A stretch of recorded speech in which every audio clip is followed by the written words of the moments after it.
Bienvenue sur ma chaîne Info Farah. Dans cette vidéo, on va parler, je voudrais vous parler des demandes de visa salarié parce qu'en effet, c'est des visas qui sont beaucoup sollicités et c'est vrai qu'il y a beaucoup de personnes à l'étranger qui voudraient venir travailler en France vu qu'il y a beaucoup de besoins.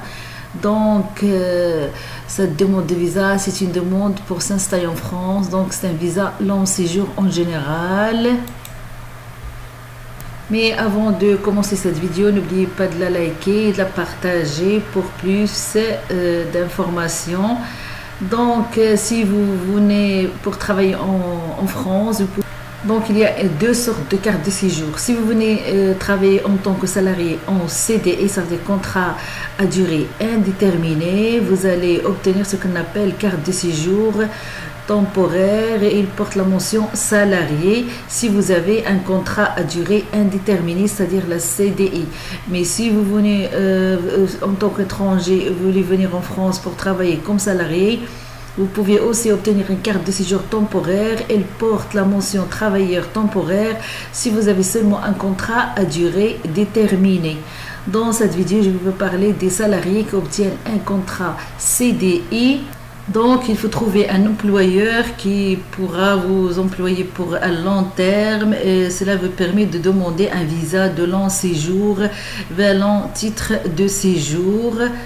Et grâce à ce visa, vous pouvez demander la carte de séjour salarié si vous êtes admis pour la première fois au séjour en France.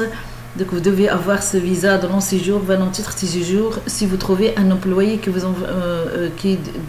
va vous employer pour le long terme. Donc, pour parler de la carte de séjour salarié, donc la carte de séjour temporaire mention salarié vous autorise à séjourner en France pour exercer une activité professionnelle.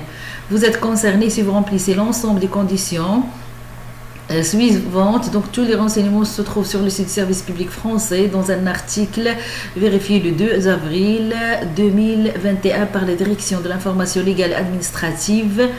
Je vais vous mettre le lien de cet article dans la boîte à description. Donc, vous êtes concerné si vous êtes étranger et venu en France pour travailler comme salarié. Vous n'avez pas droit à un titre de séjour pour des motifs personnels ou familiaux, c'est-à-dire la carte de résident ou carte de séjour vie privée et familiale, par exemple. Vous avez une autorisation de travail. Donc, il faut avoir une autorisation de travail. L'autorisation de travail. Donc, pour accorder ou refuser l'autorisation de travail, l'administration examine un ensemble d'éléments. L'administration analyse la liste des métiers en tension, c'est-à-dire les métiers en tension. Les métiers en tension dans la profession et le bassin d'emploi concerné. L'administration examine aussi le salaire proposé qui doit être au moins égal au SMIC. Il tient également compte des critères suivants: respect par l'employeur de la législation sur le travail et la protection sociale. En cas de manquement, l'autorisation de travail est refusée, par exemple travail dissimulé, non-versement de cotisation sociale.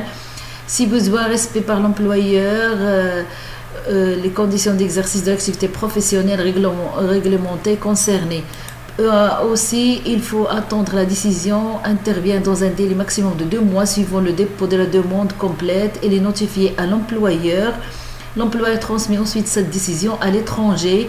Il faut noter que si la demande d'autorisation de travail concerne un demandeur d'asile, l'administration a 2 mois pour rendre sa décision. Si l'administration n'a pas répondu dans ce délai de 2 mois, la demande est acceptée. Il faut aussi, lorsque l'autorisation de travail est accordée pour l'emploi d'un salarié étranger, l'employeur doit payer une taxe. Cette taxe ne s'applique pas aux ressortissants européens.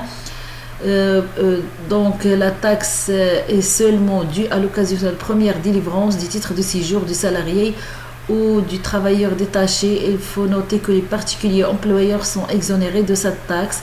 Le montant de la taxe due par l'employeur est fixé en fonction de la durée du contrat de travail, au niveau des rémunérations et du type de contrat de travail du travailleur étranger ou du salarié détaché selon le contrat de travail qui soit supérieur à 3 mois ou inférieur à 12 mois ou bien un contrat de travail de 12 mois ou plus.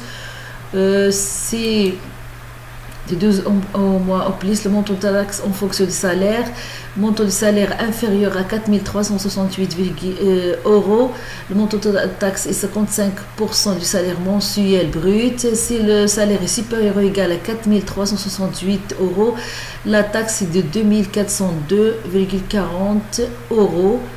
Donc c'est ça pour l'autorisation. Pour plus d'informations, je vais vous mettre le lien pour comprendre comment obtenir cette autorisation de travail.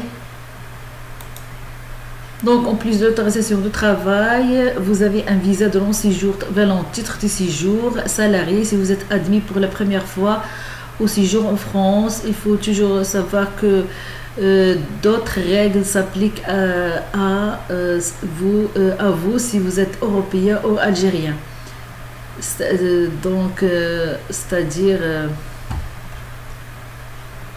Donc pour demander la demande de la carte, si vous habitez à l'étranger, votre employeur doit faire en ligne la demande d'autorisation de travail avant votre entrée en France. En cas d'accord, l'administration en informe votre employeur qui lui-même vous prévient. Vous pourrez ainsi demander un visa de long séjour valant titre de séjour. Vous pouvez commencer à travailler dès votre arrivée en France. Pour la validation de visa de long séjour valant titre de séjour, dans les 3 mois suivant votre arrivée en France, vous devez valider votre visa et payer une taxe qui s'ajoute au droit de visa. La démarche en ligne permet d'être en séjour régulier et de pouvoir franchir à nouveau la frontière de l'espace Schengen. À noter, le montant de la taxe est de 200 euros.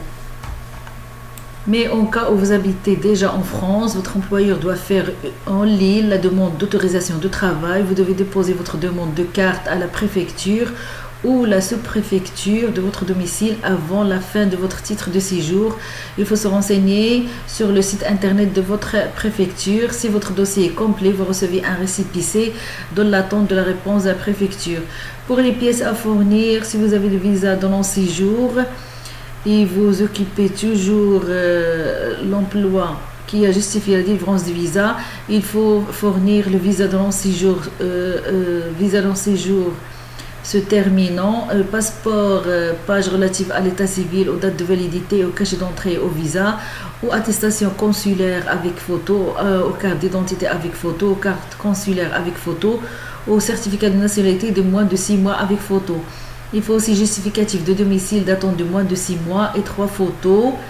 Aussi, il faut justificatif de paiement du droit de timbre à remettre au moment de la remise du titre. Il faut certificat médical délivré par l'OFI à remettre au moment de la remise du titre. Il faut autorisation de travail correspondant au poste occupé, éléments justifiant le maintien de contrat de travail, déclaration sociale nominative de l'employeur vous concernant avant la demande de renouvellement du titre de séjour, attestation d'activité ou attestation d'activité professionnelle des 12 derniers mois. Si votre employeur est un particulier employeur, attestation d'emploi ou autre organisme de déclaration. Pour le coût, vous devez payer 225 euros. Le justificatif des paiements est demandé lors de la remise de la carte. Pour le traitement de votre demande, si votre demande est acceptée, vous êtes convoqué en préfecture pour la délivrance du titre. Si votre demande est refusée, il soit notifié par le préfet, soit absence de réponse, ça veut dire s'il y a un refus. La carte vous est remise si votre demande est acceptée par la préfecture ou la sous-préfecture de votre domicile. Pour la durée de validité, c'est 1 année. Pour le renouvellement de la carte, vous occupez toujours un emploi salarié, donc vous devez déposer une demande de renouvellement de votre carte de séjour. Si elle est acceptée, vous recevez une carte de séjour pluriannuelle valable 4 ans. Mais si vous occupez toujours l'emploi qui a justifié la délivrance de la dernière autorisation de travail, vous devez déposer la demande de renouvellement de votre titre de séjour à la préfecture ou la sous-préfecture de votre domicile dans les 2 mois précédant sa date de fin. Renseignez toujours sur le site internet de votre préfecture. Vous devez fournir les documents suivants: titre de séjour en cours de validité, passeport ou bien attestation consulaire avec photo, bien carte d'identité avec photo, bien carte consulaire avec photo, bien certificat de nationalité de moins de 6 mois avec photo, avec justificatif de domicile datant de moins de 6 mois avec 3 photos.